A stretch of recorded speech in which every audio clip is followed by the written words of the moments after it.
Welcome to The Drive with your automotive experts and hosts, Lauren Fix and Karl Brauer. Each week we deliver the latest breaking news, vehicle reviews, and inside look at what's happening in the automotive world. Buckle up, it's time to hit the road with The Drive. Good morning, or maybe evening or afternoon. I'm not sure. You could be listening to the show at any time and any day, but it is The Drive with Lauren and Karl. Here we are again to talk about cars and everything related to them. And for this episode, beyond Lauren. Hi, Lauren. Why don't you say hi? Hello, Karl. Yes, very exciting week. Lots going on in the automotive world. So you want to stay with us for the whole show, especially for our very special guest. Exactly. We do have a very special guest this episode, and his name is Brian Moody. And Brian and I have worked together for, I think, over 20 years, off and on, in various locations. This would include Edmunds.com. This would include Auto Trader. This would include Kelley Blue Book. We've got quite the history between us. And Brian is an automotive expert on all things automotive, much like Lauren and I, because he's got multiple decades working in this industry, like Lauren and I. So let's introduce Brian Moody. And Brian, why don't you, give us some background on all of your history and expertise? Well, it's just so vast. I don't know if we can get to all of it. It sounds like they're booing, but really they're chanting Moody, Moody. That's really, people aren't booing. It just sounds like it. I did work at Edmunds. You're right. We did some great videos at Edmunds. I had the privilege of working at what was then AOL Autos, and we had a show called Translogic, which was really fun because it wasn't just cars, it was transportation as well. So we might have done a story about SIG alerts in Los Angeles or Decotora in Japan, all kinds of cool stuff. And then I was most recently executive editor for Auto Trader and Kelley Blue Book, and that's kind of like the big ones, but I've done so many things in between. It's been like a really great job, the kind of job where like you end up having people that you're friends with for 20 years.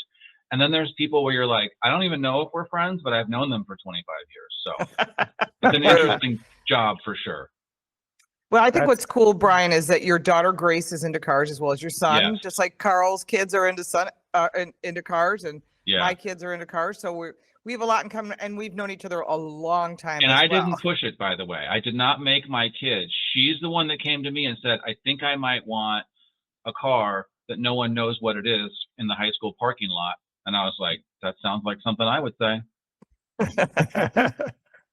Well, that is cool. And it's interesting that you just brought up the concept of your daughter getting a car, because one of the topics that we wanted to talk about, based on information from Cox Automotive recently, the parent company of Kelley and Auto Trader, is that the average new car has now crossed $50,000 for the price of the average new car.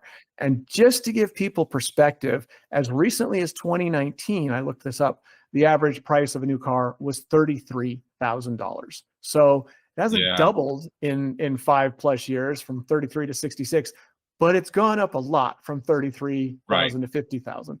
And that's a scary concept that it's gone up that fast. So I don't know what that means for a lot of people who want to buy a car, and we can talk about it. But one thing I wanted to just throw out there is that when I saw that number, my first thought was, well, that was a bit of a jump year over year. I think it was like a 2% jump from September of the previous year. What was going on this past September? There was an incentive for electric vehicles, and it was vanishing. And a lot of people knew it, and a lot of people ran out to buy electric cars because they knew it. And electric cars tend to cost more than non-electric cars, so they sold a lot of electric cars. So I think the incentive going away might have pushed it a little further. The prices are going up on cars. We know that. There's no denying. But I think it jumped a little heavier or higher in 1 month because the incentive made more people buy electric cars, which are always more expensive than internal combustion. Sure. What do you think, Brian? Well, here's what I think is that like all those things are conspiring to drive the prices of cars up. The average price of a new electric car is about $58,000.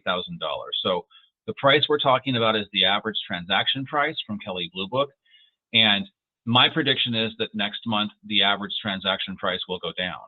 And the reason for that is, as Karl said, that taxpayer-funded incentive is causing people, or it caused people last month, to rush out. For those who know that an electric car will work for them, they went out and said, this is my last chance to get this big discount. In many cases, that's true, although some automakers have stepped up Hyundai, for example, and said, hey, we'll do that too. You see all those people rushing toward electric cars, drives up the price. But one more little thing to keep in mind, 7.4% of people opted for a luxury car or an expensive car during the same time period. That pushes up the average. So if you think about what that means, is that we know that last month, something like 7.5% of those people are opting for a more expensive car. A certain percentage of vehicles are transacting above $75,000. That's pushing the averages up. Are those wise decisions on those people's part? I don't know. Maybe, maybe not. Maybe they can afford it and everybody is looking for, they just have to have an Escalade. That's fine. But those things are all pushing up the price. I don't want consumers to get the wrong idea that there's no such thing as an affordable car. That's just not true. There are plenty of affordable cars. If I was on a budget or I wanted to not make unwise financial decisions, I would get something like a Corolla Hybrid. They're inexpensive, they get good gas mileage, and they're reliable.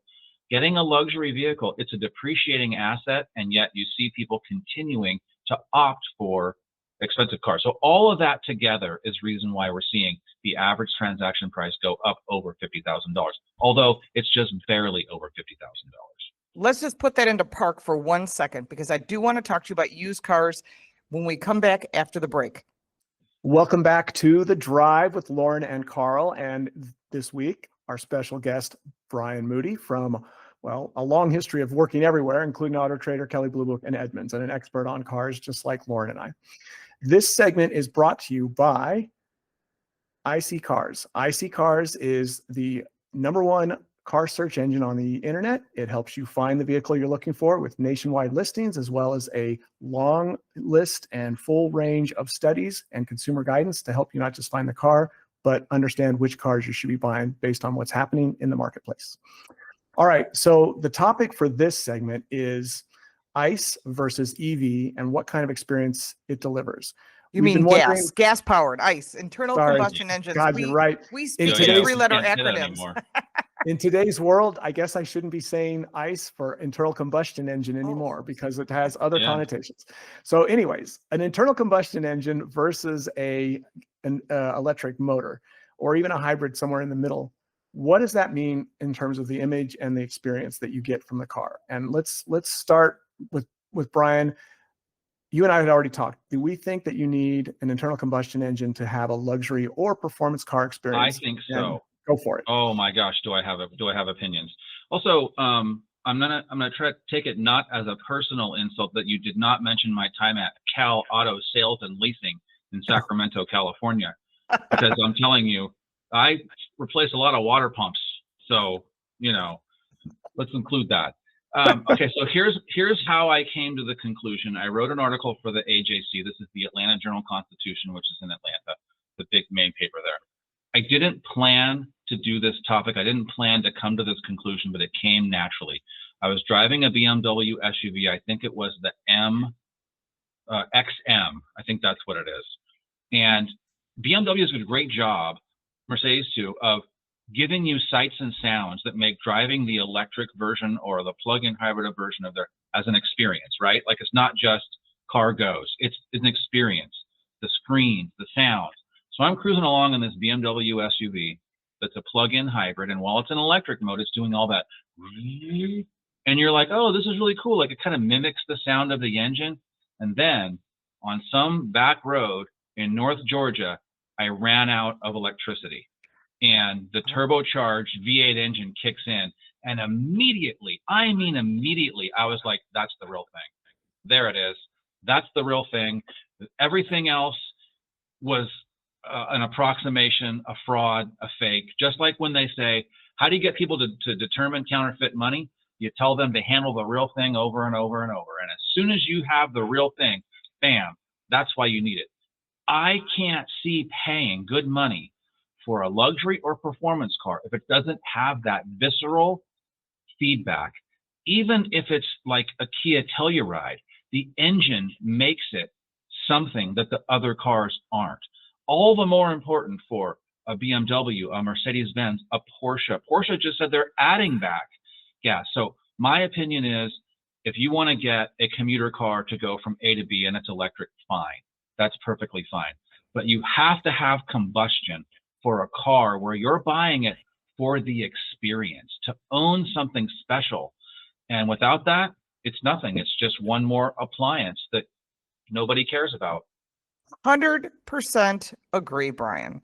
And as someone who has like these, I have older Mustangs and Shelbys and Porsches, and I love cars.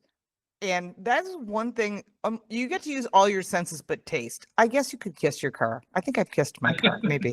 I haven't tasted my car, but maybe some of the oil dropped in my mouth or something when I was changing it one day. But other than that, that is what's missing with electric cars. And from day one, that's one thing I said was, it's missing something. Yeah. And I'd driven a Tesla Roadster when they came out. I was just telling someone about that the other day. I'm like, gosh, I remember those things. And they're fun cars and they're great. I mean, there's some great electric car product out there. Hyundais, Kias, Porsches, you name it. Yeah. But you know what? You cannot have a performance car on the track. And I go to track events all the time, and I've been racing since the 80s. You cannot have a car at the track and go, hey, Karl, can I plug in at your generator while we have lunch and hope I have enough juice to get home? Not going to do that. It's missing that visceral feeling. And that is the perfect word. The reward for, and again, back to that BMW story, as soon as that engine fired up, my mind was just like, there it is. That's the real thing. Well, I had a Porsche 718 Boxster GTS about 2 months ago. And, you know, one of the best driving cars you can buy today.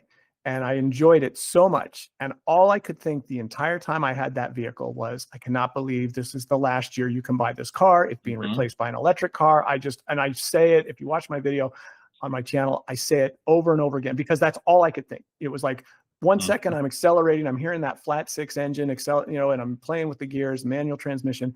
And then the next moment I'm thinking, I can't buy this car in another like 2 months. The car won't even be available and it's going to be replaced by an electric car. And it just like broke my heart. And apparently Porsche agreed finally. And I say in the video, it's like, I can't believe they're doing this. I feel like somebody's going to make an audible and they're going to change their mind. I sure hope they pivot. They pivoted. They agreed in just recent weeks that they're not going to do that. And it was like, do you know why that was always going to happen? Because correct me if I'm wrong on the years, but that was always going to happen, because remember when the Boxer and the Cayman went from a flat 6 to a turbo flat 4? Okay. You could argue that turbo 4 was better, right? You could tweak it to have, I believe it even had more power than the flat 6. You could develop it over time. But what did the customers want? What did they complain about? What did they say, hey, what did they bring back? The flat 6. So that proves it's not about what's better, what's faster. I mean, what's better is cooking a steak in the microwave. It's done fast, right? That's better. But does it taste better? Isn't it part of the experience to be outside and cook the thing on the grill? The Porsches prove that this point is exactly right, because they brought back the flat 6 simply for the experience, not because of numbers. But let's pop it into gear right here, because we have to take a break for the bottom of the hour. Stay with us. We got more to talk about with Brian Moody, and Karl and I will be right back.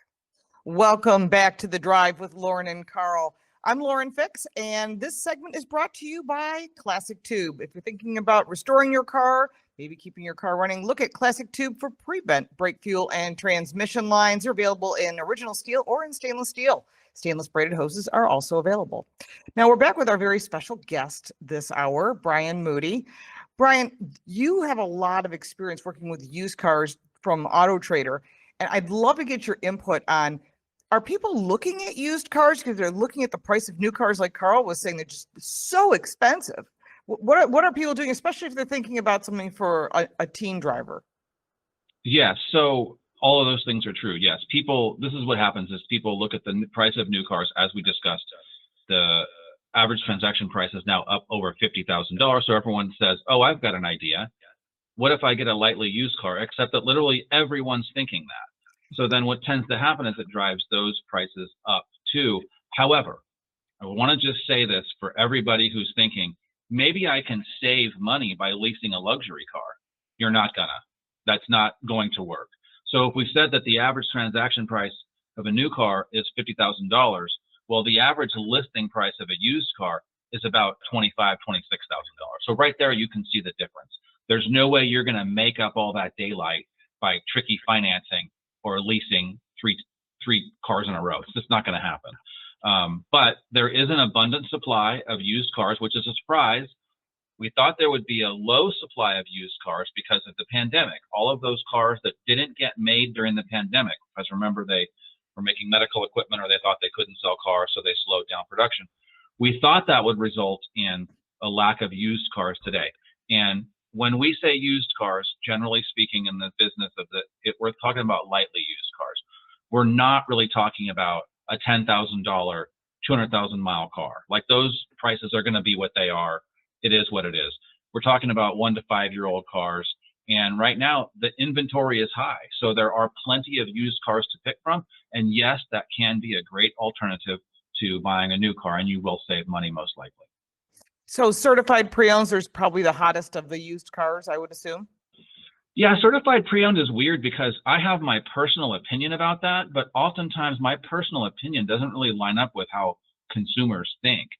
I don't think that it's really a thing. I don't know why you need to get certified pre-owned unless you really have to get, you personally, when I say have to, I guess what I mean is you really want a European luxury car. I would definitely get certified pre-owned or an extended warranty or a breakdown protection policy, any of that. But if you're buying a Honda or a Toyota or something like that, and it's still under the factory warranty, I think you're going to be covered. CPO, certified pre-owned, gives you that little bit of extra confidence, but oftentimes the prices are a little bit higher. You do get perks like free oil changes sometimes or 3 months of satellite radio, but that doesn't add up to the price difference. So yes, certified pre-owned is worth looking at, but also just used is pretty good too, long as you pick a reliable car. No, Karl, I want to get your input on CPOs also, certified pre-owns. One of the things I always say is, and this is advice that I found to be true myself, if you're looking at an Audi, go to an Audi dealer. Don't go to a GM dealer. And it goes, well, it's a certified pre-owned. Yeah, but like they didn't do everything that needs to be done to the vehicle. So whatever, if it's a Honda, go to a Honda dealership. If it's a Kia, go to a Kia dealership. Karl, what's your thoughts? That's great advice. Yeah. I'm always kind of a fan of CPO, not because I think it's necessary. I agree with Brian that it's probably not totally necessary, especially in today's world where you've got a lot of reliable cars. And if you're buying from a reliable brand, if you're buying an expensive luxury car, like Brian said, and you're going to have expensive service, and especially if some expensive repairs, if something scary goes wrong, and it's not in the drivetrain that might still be covered, that could be costly. So you should get a CPO car if it's luxury. But you buy a Toyota or a Honda or a Kia or a Hyundai, you're probably going to be, first, you're going to have a 10-year, 100,000 mile warranty on the drivetrain anyways. And then the rest of the car is probably not going to have much problems. And if it does, you'd take a lot of those problems like window regulators or something, even the air conditioning unit, to make up the price difference you'd pay for the CPO. But a lot of people, we all three of us know this, just want peace of mind. They don't care if they make the money back. They want to go to sleep at night knowing that something goes wrong with their car, it's covered. So I don't blame those people. And if they want a CPO car to have that peace of mind, they should buy a CPO car. There is a secret. I have to tell you a secret. When Karl just mentioned the 100,000 mile powertrain warranties, when you buy those cars with the 10-year, 100,000 mile powertrain warranty, it does not transfer to the second owner unless you buy it certified pre-owned. So in that case, getting a Kia or a Hyundai certified pre-owned, 100% the way to go. You cannot buy your neighbor's Kia and get the remainder of the 10-year, 100,000 mile warranty. A lot of people are shocked to find that out, but that is true. Yep. All right. Well, that's another good discussion on used cars and advice from Brian. We're going to come back with more discussions. We've got a couple other topics we want to cover, and we will see you right back here on The Drive. Welcome back to The Drive with Lauren and Karl. We're having a very exciting conversation right now with our very special guest, Brian Moody, automotive expert. We've known Brian forever, and we're really happy to have him on the show. He used to be on with Alan Taylor a lot, and we had to make sure he was part of our regular lineup. So welcome back, Brian. Thank you. I do my best. I am so thankful for you guys to have me be on the show. But there's an endless amount of topics, aren't there? Like, we could just do this. The funny thing about this show is this is something that we would be doing anyway. Like, it just so happens that, well, you could just turn a mic on and a camera, and there you go. We would be doing this anyway. Oh my gosh, that car's terrible. Oh my gosh, this car is awesome. I just, side note, bought my son a used Chevy Sonic. You ready for this? And yeah, Worst car I've ever owned. Yeah, I wouldn't have recommended that car personally. Nobody recommended it. This is what I thought. I thought you know how we all know what we know. This is like a psychologist who's like, maybe I'll just have a little drink here and there, and don't follow their own advice. I knew what the truth is, and I thought, nope, I've got a secret plan. I'm going to get a newer car that's not like a Honda, Nissan, Toyota, or whatever, and I'm going to cheat the system, and I'm going to get this great car. It has 77,000 miles on it. No, you're not. What's the worst that could happen? When you ask yourself what's the worst that could happen, there's an answer. The engine blows up and it becomes a boat anchor. Almost. Not quite that bad, but almost. Well, see, and that's the challenge, because we were talking about how expensive cars are and first cars for young people. And you were saying, though, that there are good values out there. You don't have to buy these luxury cars that are making the average appear higher than maybe the average person thinks that they have to pay. You don't have to pay $50,000 for a new car. As an example, Lauren and I recently drove the new Toyota RAV4, the 2026 redesigned Toyota RAV4. And I found this very interesting. I knew the car was one of the best sellers, but I kind of did some research before the event just to make sure I knew what I was talking about. It's been the best-selling SUV in the U.S. for 8 years. The last 8 years, it's been the top-selling vehicle. It's the top-selling vehicle in this country, short of the full-size trucks that are always at the top, the Silverados, the F-150s. Last year, it almost made it to the sales point of the lowest selling top pickups, right? So it almost beat the Ram, but not quite. That tells you how popular those little cars are. Yeah, it almost displaced it. It almost displaced one of the trucks. Exactly, Lauren. It's super reliable, and it can do so many things. The compact SUV category, of course, has become the new sedans. Remember, once upon a time, Accords, Camrys, those were the best-selling vehicles. Now it's HRVs, CRVs, RAV4s. It's all these compact and subcompact SUVs because they're so flexible and everyone loves them. So a very important redesign for Toyota. This is like their car. It's like their F-150. And we drove it. It was in Phoenix, and it was really interesting. There's seven trim levels.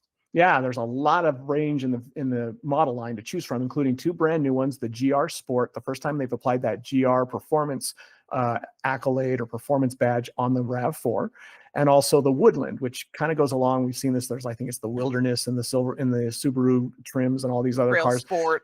Trail Sports from Honda, right? It's this, it's no longer good enough to have an SUV. Once upon a time, you drove an SUV. Hey, look, I'm Mr. Off-Road. Now I need to be off-road looking SUV. I can't just have the shape of the SUV. I need knobby tires to really look like the adventure guy. And we won't talk about how many people actually use those tires or go off-road in the cars. So that's what they've got: the Woodland and the GR Sport, plus all the ones we're used to, the LEs. Did you drive the GR Sport version of the RAV4? What's that like? You tell him, Lauren. What do you think of it? Oh, you're gonna throw me under the bus. That's not good. I have to throw this in. I don't know why this sticks in my head. This is to tell how old we all are. There used to be station wagons and had wood on the side. They used to call them woody wagons. Yeah. That's what it sort of reminds me of. Like, ooh, you've got the country squire with the wood trim on the side. That's really sexy looking car. And that's what these off-roadable looking cars are that no one really off-roads it, including the Woodland. I mean, it's got some neat features. It's about less than an inch taller than the regular RAV4. The GR was nice, though, because it gave it a little more performance. It's 7.5 inches of ground clearance, and they're trying to make it sportier. The seats were certainly more comfortable, more my alley. But all of these are hybrids, and the full lineup of the RAV4 is what, like we were just talking about this in the last segment about cars and that visceral feeling. They either come plug-in hybrid or hybrid, no gas. None at all across the full thing right now, right? Pardon me? Yeah, that is. It's they've been doing hybrids for over 20 years. We've all heard of that car called the Prius. They've certainly mastered the art of the hybrid, and they're quite good at it. And now the Camrys are all hybrids. The Corollas are gonna, the Sienna's all hybrids. I think the Corolla is going to be next, and now the RAV4. Their best-selling model is all hybrid. And you're right, Lauren. It's hard, even with a GR badge on the GR Sport version, to really feel sporty. Not only because it's a hybrid. The hybrid itself, got the motor in there. It actually gives it more torque. It's that both the motor and the internal combustion engine deliver the power through a continuously variable transmission, a CVT. And a lot of people may not know what that means, but essentially it's like a rubber band. It's perfect for fuel efficiency. It tries to keep the engine in its most fuel efficient RPM range, no matter how fast you're going.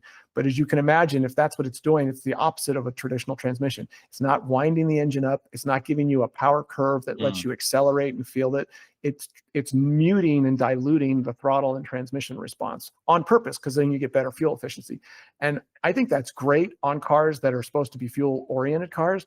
But Acura, precision crafted performance is their tagline, or a GR Sport version of a RAV4. I just think it's contradictory to have CVTs. Can I ask you a question? Like, I'm asking this in complete ignorance about the GR version. So when we say GR version of a SUV, does it apply its sporty GR-ness to the street, or is it a great off-roader? Like, do you see what I mean? Street. For the street. It's street. That's street. Okay. So it's all about the street. Is it? It's an entry-level GR. So if you're looking at an 86 or a Corolla or a GR Corolla, those are cool cars. But this is the entry level into the GR lineup, and this is what customers want. They wanted something a little sportier. So we'll see how it sells. That's the one thing that no one can predict. We can make the assumption. We'll give it a shot, and if it doesn't sell well, they won't be selling it next year or the year after. Yeah. The trick there was a little more performance oriented. But we're going to come back after the next break, and we're going to keep talking more about, different elements and aspects of the automotive industry, because we've got an expert that's helping us figure it all out, along with Lauren and I, and that's Brian Moody. We'll be right back. Hi, welcome back to The Drive with Lauren and Karl. This segment brought to you by Karl Brauer Cars. That is my YouTube channel, where I'm constantly putting up new videos on the latest vehicles and car adventures that I take. All right, welcome back to The Drive. We are back talking cars with Lauren and Karl, and this week, Brian Moody of various publications in the past. And as someone who's driven a lot of different cars, just like Lauren and I, we wanted to bring him in on a discussion of North American Car, Truck, and SUV of the Year. Lauren and I are both jurors on that jury every year. We drive all the candidates, all new vehicles in those different body styles, car, truck, and SUV. And we're always trying to figure out what's going to win. And we recently were at the testing for these cars. And before we talk about that, we're going to save the actual results and what we thought of testing those cars for another show. But we're going to just talk about the different candidates, because Brian's here. We want to get his response, what he thinks are the likely winners. We're still at the early stages, and there's plenty of candidates in each of the categories. So, Brian, I'm going to run through real quick. Let's do truck and car first, because they're short, and we'll save SUV and we'll get Lauren in so that we can all talk about that. But real quick on the car side, as we all know, SUVs have taken over the market. So there's not as many cars and trucks to talk about, cars and trucks to talk about as there used to be.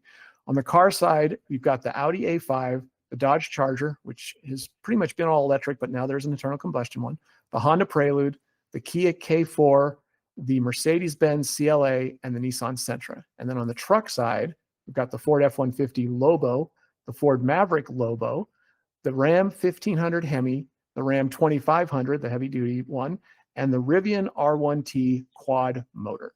So let's just talk about those real quick, and then we'll jump into the SUVs, which is a much bigger list. But what's your first impression of those? Kia all day long. I agree. Okay. Kia, for sure. Here's how you can tell if someone in one of our jobs really means what they say. What car do they ask for by choice, or what do they spend their own money on when it's not about going to an event or evaluating or whatever? So I have asked for to drive back home or other places on several occasions just because I like it and want to post on Instagram or whatever, the Kia Telluride and the Kia K4. The Kia K4 it's counterintuitive, right? Because it's inexpensive. So you're like, well, usually the cheapies, we just, what we usually do is just drive them and then go, oh, okay, well, that's just a cheapie. What can you do? This one is actually quite nice. For less than $30,000, you get an excellent car. And I've requested one to drive several times just simply because I like it. I mean, that's praise right there. I agree. And I like the hatchback. I think they did a great job. Yeah, now, cool. we, of course, drive the ones that are loaded. So we had the GT line with that real fun kind of coppery color, goldy color. I thought it was cool. Yeah. And you can get red interiors, so you can have a little personality with it. I think Kia has been really good about adding personality to their vehicles. And then, of course, a lot of technology and great value, which I think is huge. And I think that of the cars, I mean, the Prelude's great, and we've driven it, and we've driven all the cars, and I like the Sentra for value. But if I was going to buy one of those cars in that list, it'd probably be a K4 hatchback. Probably the K4. Is the Charger the electric or the gas? I think it's going to be both, because I don't think either was on last year. So we'll probably have both of those. You know, it'll be considered as a full model, and the full model now includes both gas. And okay, so in fairness to Dodge, I don't. The electric one is like, you know, just okay. But to be honest, that new Charger, this is the Charger Daytona that has just come out, I think is one of the most attractive new cars in at least the past 10 years. It just looks stunning. It's just a great looking car all around. I agree with you. And I thought it was unfortunate when the first one came out that was all electric, because it was kind of a beautiful car let down by an electric drivetrain. And we've already had our discussion about what happens when you try to put an electric drivetrain in an otherwise passion-oriented brand or model like the Charger. Now that you can get an engine and there's you know, explosions going off under the hood and there's a cool exhaust note, we're back to what we like. And of course, there's rumblings that the V8 Hemi will be coming back because of kind of the shift in the EV momentum. I'm going to play devil's advocate and say that the Hemi won't fit, but that's just me. Oh, we'll make it fit. We'll wedge it in. We'll make it. You hear that? Yeah. You hear that, Chrysler? You hear I that, hope Josh? so. She said we're going to make it fit. Real quick, guys, Tim Kuniskis will make it fit. Yeah, Kuniskis will make whatever he wants to happen. What's the movie where, is it Caddyshack, where he says you'll get nothing and like it? That's what it reminds me of. Yeah, we're gonna make it fit. In this case, you'll all get Hemis and like it, and all the Dodge people are going, yes, we will. Let's so look at the truck candidates real quick. I will just jump in real quick and say, unfortunately, trucks are so limited in their activity, and there's so few of them that we kind of have a lot of trim levels here versus redesigns. But that said, I think a lot of people like those Lobo versions of the Fords. The Maverick's pretty cool. It was. And the Maverick is just a great value. It still is. It used to be a fabulous value, an amazing value. Now it's just a good value because they've cranked the price up, but they're selling so many of them and everyone wants one. But it's still a fabulous truck. I agree. I like the Ford Maverick Lobo. I got to drive it, not at the event. I wasn't able to go, so I got it at home. I'm like, this thing is just too much fun. I had a great time with it. Okay, so we've got a long list of SUVs. I'm going to jump through it real quick just so the audience knows what we're talking about here. So Acura ADX, Audi Q5, Cadillac Escalade IQ, Cadillac Optic, Cadillac Vistic, Ford Expedition, Genesis GV70, Honda Passport, Hyundai Ioniq 9, Hyundai Palisade, Jeep Cherokee, Lucid Gravity, Nissan Leaf, Polestar 4, Subaru Forester Hybrid, Toyota 4Runner, Toyota RAV4 Hybrid, we just talked about that, Volkswagen Tiguan, and Volvo EX30. Did I mention that SUVs have kind of taken over the U.S. market in the past 20 years? So a lot to go through there, but I'm going to just say right off the bat. But the Leaf is in the SUV category? Because I know they want it to be like a small crossover. And if it is, fine. I'm fine with that. I just don't know what the strict criteria is to make it an SUV versus, but it's a good little car. Yeah. It shouldn't be in the SUV category. It doesn't have all-wheel drive, and it just kind of looks like one a little bit, but that's it should have been in the cars probably. But to me, probably it's the Genesis GV70. I just think that car's great. But what do you guys think? Ioniq 9. Ooh. I don't even like I'm not a big electric car proponent, mainly because when you try to sell consumer products based on ideology, it almost never works. But in this particular case, the electric drivetrain plus the way they put it together, it does work really well. I'll say that the Palisade is probably just as good or a little bit better, and just happens to have a V6 engine, which will ultimately be better, I think, in the long run. I think there's a lot of great vehicles in this category. I mean, you certainly can't put your nose up at like the Tiguan or the RAV4, the Tiguan's Palisade. Great. Genesis, love the Genesis GV70. Yeah. It's one of my absolute favorite vehicles. I have referred that to so many friends who have had Porsches and Volvos and Mercedes, and they love this car. Show me a Genesis mistake. There isn't one. I don't see one. Yeah. I can't. I mean, we used to make a list when we do these car reviews. You know, these are the pros and cons. These are cars you like. I can't think of anything. I even said to them, hey, you need to tuck up that rear wiper blade underneath the the upper wing in the back. They did that too. It's like, Yeah. wow, they listen to all of us, and I give them a lot of credit for that. And so, Genesis is Hyundai's luxury line, and they're built here in North America. All right. Well, we're going to jump back for another break, and then we will return. And we have one more segment to go with Brian and some great topics to cover on that one. We will right back on The Drive with Lauren and Karl. Welcome back to The Drive with Lauren and Karl. This segment brought to you by Car Coach Reports, where the unfiltered truth will be given to you every week, actually 3 times a week. And that's my channel. And if you want the car reviews, they are on Car Smarts. Okay, so now we're going to get into the final drive ratio here. This is going to be the subject of tariffs, and everybody's hearing about it on the news. But Brian, you could probably have some insight on the impact to the industry, especially with what you do and all the analysis that you do. Right. So tariffs are one of those weird things where we're not really seeing a bunch of huge price spikes because of it, because automakers have chosen to absorb some of those costs. Or this is why it's hard to explain to consumers. I do my best, listen, I only went to state college. What can you do? But it doesn't always help consumers to tell them which cars are built where. Ultimately, it doesn't matter. And I'll explain why. If an automaker has a car that's built overseas completely, and those are the ones that incur the largest tariff, a car that arrives on our shores completely assembled, and they're not going to just start charging $5,000 more per car. What they're going to do is they're going to level that price increase across their entire model line, so that a consumer is going to look and say, well, I see that the car prices have gone up $350. I guess I can afford that. Also, they might raise it higher on a $90,000 pickup, because that customer is going to be like, well, I'm getting it anyway. I don't care whether it's $90,000 or $94,000, I'm still going to get it. Whereas a compact sedan buyer is like, listen, I got to be at 27.5. I'm not buying it if it's 32. So it doesn't really matter. But yes, tariffs are raising the prices, but they're oftentimes raising the prices on all cars across the board. And by the way, I read this in someone else's notes. One of you guys, I'm stealing your comments. Electric cars are causing the price of other cars to go up as well. People don't always think that, right? You always think, well, that's $60,000. Well, it really costs them probably more like $70,000 to build it. So they're going to raise the price elsewhere to help pay for that.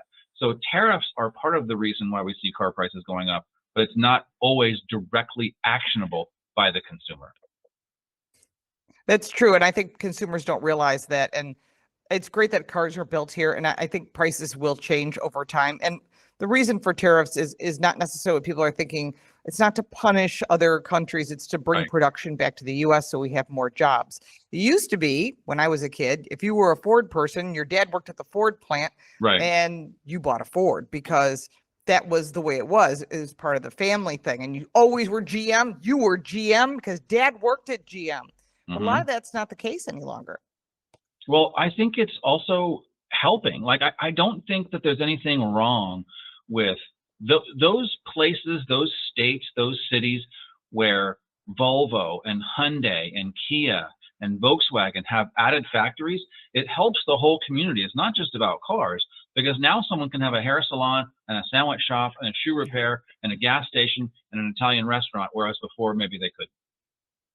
Yeah, it's true. And the other thing to keep in mind with tariffs versus electric vehicle charges, like you're talking about, Brian, there's all these things that contribute to the cost of a car. And the automakers are going to do exactly like you said. They're not going to just dump that price right onto the price of all their cars because the tariff said so.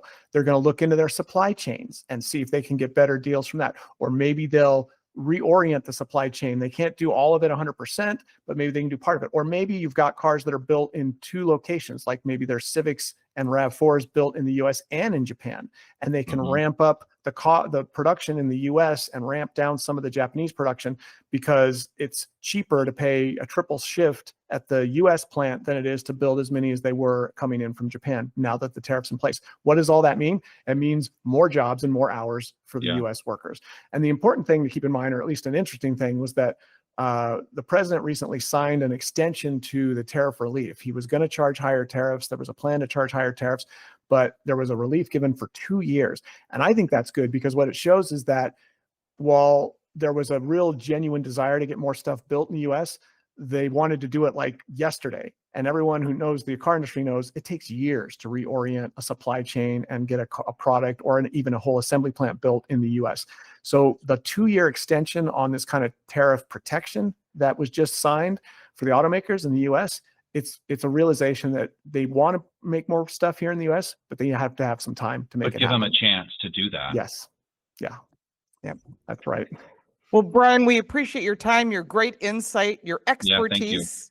You've been listening to The Drive with Lauren and Karl, your trusted source for the latest car news, expert reviews, and real insight in the automotive world. Thanks for riding along with us today. You can check out every episode on our YouTube channel, The Drive Car Show, or look up The Drive with Lauren and Karl. Subscribe so you never miss an episode. Join the conversation in the comments. And until next time, stay safe, enjoy your ride, and we'll see you right back here next week on The Drive. Thanks again, Brian, for being on with us. Thanks, Brian. You've been listening to The Drive, your trusted source for the latest car news, expert reviews, and real insights into the automotive world. Thanks for riding along with us today. You can check out the entire archive of every episode on our YouTube channel, The Drive with Lauren and Karl. Be sure to subscribe so you never miss an episode, and join the conversation by leaving your comments. We love hearing from you. Until next time, stay safe, enjoy the ride, and we'll see you right back here on The Drive.